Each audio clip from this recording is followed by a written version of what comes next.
Good morning विद्यार्थियों। आज हम आपको हिंदी व्याकरण में वाक्यांश के लिए एक शब्द के विषय में पढ़ाएंगे। आइए सबसे पहले जानें वाक्यांश क्या है। हिंदी भाषा में वाक्यांश के स्थान पर एक शब्द का प्रयोग कर सकते हैं। वाक्यांश के लिए एक शब्द का प्रयोग करने से भाषा में स्पष्टता तथा संक्षिप्तता आ जाती है, अर्थात वाक्य अधिक स्पष्ट होते हैं और छोटे भी हो जाते हैं। लंबे वाक्य से बचाव हो जाता है। इस प्रक्रिया के द्वारा कम समय में अधिक भाव व्यक्त किए जा सकते हैं। किसी वाक्य का कोई ऐसा अंश जिसका स्वतंत्र रूप से एक मतलब निकलता हो वाक्यांश कहलाता है, अर्थात इसको वाक्यांश के लिए एक शब्द को हम अनेक शब्दों के लिए एक शब्द भी कह सकते हैं। उदाहरण के तौर पर आप इस वाक्य के द्वारा समझ सकते हैं, तुम उस औरत से क्या बात करते थे जिसका पति मर चुका है, अर्थात उपरोक्त वाक्य में जिसका पति मर चुका है एक वाक्यांश का सटीक उदाहरण है। जिसका पति मर चुका है अथवा विधवा। तो हम इस वाक्य को संक्षिप्त रूप में बोलने के लिए या लिखने के लिए हम जिसका पति मर चुका है के स्थान पर एक शब्द का प्रयोग भी कर सकते हैं। आइए वाक्यांश के लिए एक शब्द के कुछ उदाहरण देखते हैं। पहला वाक्यांश है, कुश की नोक के समान बुद्धि वाला। कुशाग्र बुद्धि, वह व्यक्ति जिसकी बुद्धि अत्यंत तेज है वह कुशाग्र बुद्धि कहलाता है। इतिहास से संबंध रखने वाला, ऐतिहासिक। साफ साफ बोलने वाला, स्पष्टवादी। जनता में सुनी सुनाई बात किंवदंती, जिसे काटा ना जा सके, अकाट्य। आइए अब हम एक शब्द से के द्वारा वाक्य का निर्माण करना सीखें और अधिक स्पष्ट रूप से समझने का प्रयास करेंगे। कुशाग्र बुद्धि। कुशाग्र बुद्धि एक शब्द है वाक्यांश के लिए। कुश जैसी तीव्र बुद्धि वाला के लिए कुशाग्र बुद्धि प्रयोग किया जाता है। तो हम इस शब्द के द्वारा सटीक और स्पष्ट वाक्य इस प्रकार से बना सकते हैं। आजकल छोटे बच्चे या छोटे बालक भी कितने कुशाग्र बुद्धि हैं। और यदि हम कहें आजकल छोटे बच्चे भी कुश की नोक के समान तेज बुद्धि वाले हैं, तो ये कुछ अटपटा लगेगा।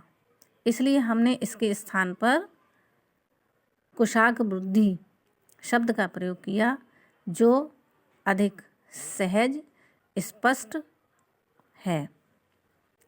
इसी प्रकार से ऐतिहासिक, हम कहें ताजमहल ऐतिहासिक इमारत है, वाक्य बड़ी आसानी से स्पष्ट हो रहा है।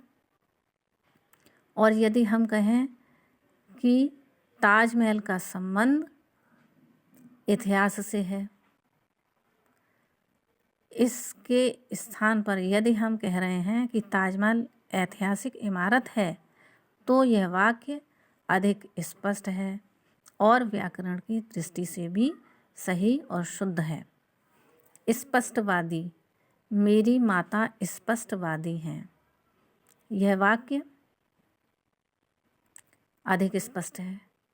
यदि हम कहें कि मेरी माता हर बात सही सही कहती हैं, सीधी सीधी बात करती हैं, उसकी अपेक्षा यदि हम कहें मेरी माता स्पष्टवादी हैं, यानी कि हर बात को स्पष्ट रूप से कहती हैं, इसका अर्थ ये हुआ। किंवदंती, किंवदंती का अर्थ है जनता के द्वारा सुनी सुनाई बातें। यदि हम कहें कि बेताल बार बार राजा के बंधन से छूटकर वापस पेड़ पर लटकता था, यह एक किंवदंती है। वाक्य अधिक स्पष्ट हो रहा है। यदि हम कहें कि यह लोगों के द्वारा सुनी सुनाई बात है कि बेताल बार बार राजा के बंधन से छूट वापस पेड़ पर जा लटकता था, स्पष्ट तो हो रहा है, लेकिन व्याकरण की दृष्टि से और वाक्य को अधिक स्पष्ट और प्रभावशाली बनाने के लिए हम अनेक शब्दों के स्थान पर एक शब्द का प्रयोग कर सकते हैं। अकाट्य, अकाट्य का मतलब है जिसको कोई काट ना सके, जिसको काटा ना जा सके, अर्थात उसका तर्क अकाट्य है। इसका मतलब ये हुआ कि उसका तर्क इतना सटीक है कि उस तर्क को कोई काट नहीं सकता। और यदि हम कहें कि उसका तर्क कोई काट नहीं सकता तो अर्थ भिन्न हो रहा है। और जब हम कहेंगे उसका तर्क अकाट्य है तो इसका मतलब है कि उसने अपनी बात को इतनी स्पष्टता से, इतनी सहजता से रखा कि उसको मना करने का या उसको काटने का कोई मतलब नहीं है, उसको काटने का कोई मतलब नहीं है। तो इस प्रकार से आपने जाना कि हम वाक्यांश के लिए एक शब्द का प्रयोग भाषा को अधिक स्पष्ट प्रभावशाली बनाने के लिए कर सकते हैं। इस प्रकार से हम अधिक मात्रा में लिखने से बच भी सकते हैं।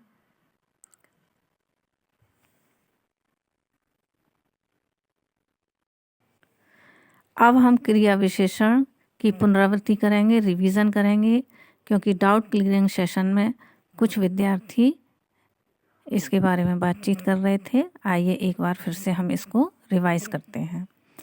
क्रिया विशेषण क्या है? क्रिया के समय, स्थान, परिभाषा तथा रीति का बोध कराने वाले शब्दों को क्रिया विशेषण कहते हैं।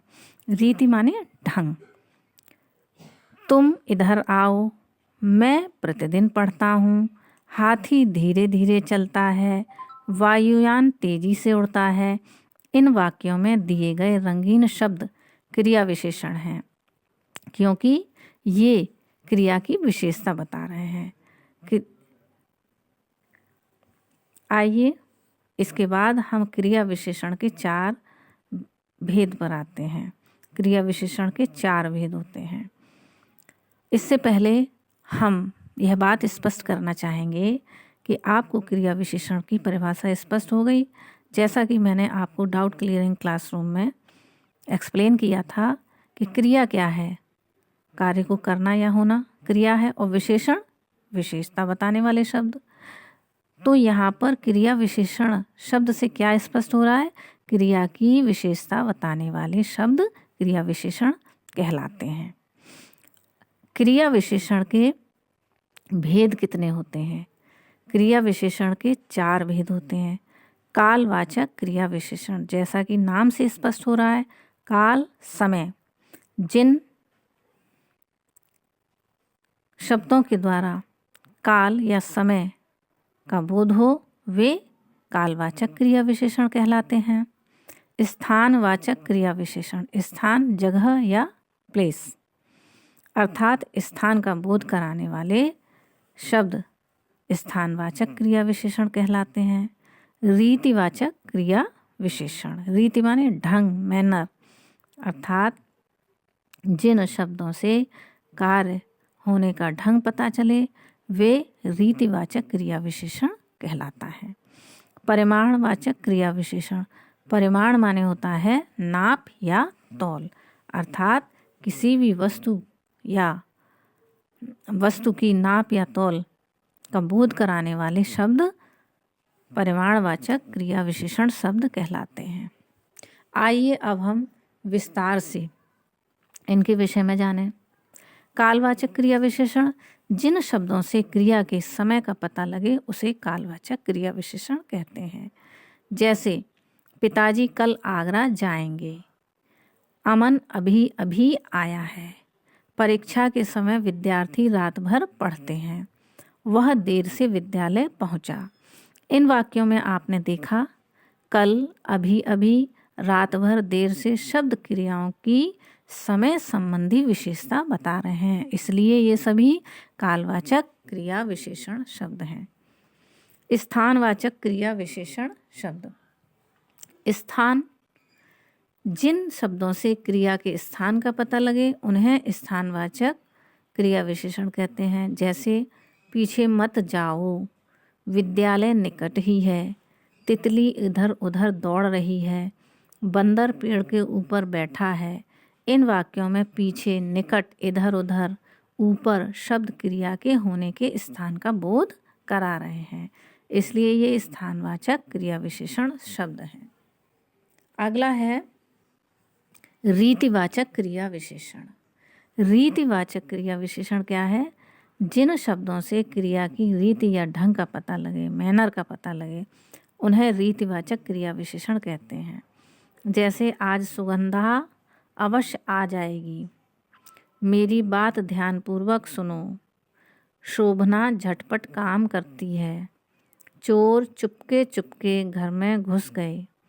इन वाक्यों में अवश्य, ध्यानपूर्वक, झटपट, चुपके चुपके शब्द क्रिया के होने का ढंग बता रहे हैं, अतः ये रीतिवाचक क्रिया विशेषण हैं। अगला है परिमाणवाचक क्रिया विशेषण। परिमाणवाचक क्रिया विशेषण जिन शब्दों से क्रिया की अधिकता, न्यूनता आदि परिमाण का पता लगे, नाप तोल का पता लगे, उसे परिमाणवाचक क्रिया विशेषण कहते हैं। जैसे वह अधिक बोलता है, कुछ खा लो, कुछ बांट दो, उतना करो जितना हो सके, काफ़ी पढ़ चुके, आराम करो। इन वाक्यों में अधिक, कुछ, उतना, जितना, काफ़ी शब्द क्रिया की मात्रा बता रहे हैं, अतः ये परिमाणवाचक क्रिया विशेषण है। इसी प्रकार से 2 किलो, 4 किलो, 100 ग्राम, लीटर, मीटर, ये भी परिमाणवाचक क्रिया विशेषण के अंतर्गत ही आते हैं। जिनमें नापतोल निश्चित हो, एक निश्चित संख्या दी गई है, वे निश्चित परिमाणवाचक क्रिया विशेषण कहलाते हैं। और जिनमें नापतोल नहीं दी जाती, इतना, उतना, कुछ, अधिक, कम आदि, ये अनिश्चित परिमाणवाचक क्रिया विशेषण कहलाते हैं। निश्चित परिमाणवाचक क्रिया विशेषण क्या है? जैसे हमने कहा मेरे पिताजी ने आज 10 किलो आम खरीदे, तो 10 किलो एक निश्चित संख्या दी गई है, इसलिए यह निश्चित परिमाणवाचक क्रिया विशेषण है। इसी प्रकार से मैंने कहा मेरी गाड़ी में बहुत कम पेट्रोल है, बहुत कम डीजल है, तो बहुत कम, बहुत ज़्यादा, ये सब क्या है?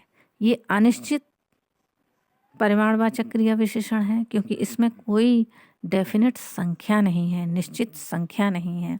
जब हमने कहा कि मैंने अपनी कार में आज 5 लीटर डीजल डलवाया, 5 लीटर पेट्रोल डलवाया, या मेरे पिताजी 10 लीटर दूध लाए, तो यह निश्चित परिमाणवाचक क्रिया विशेषण है।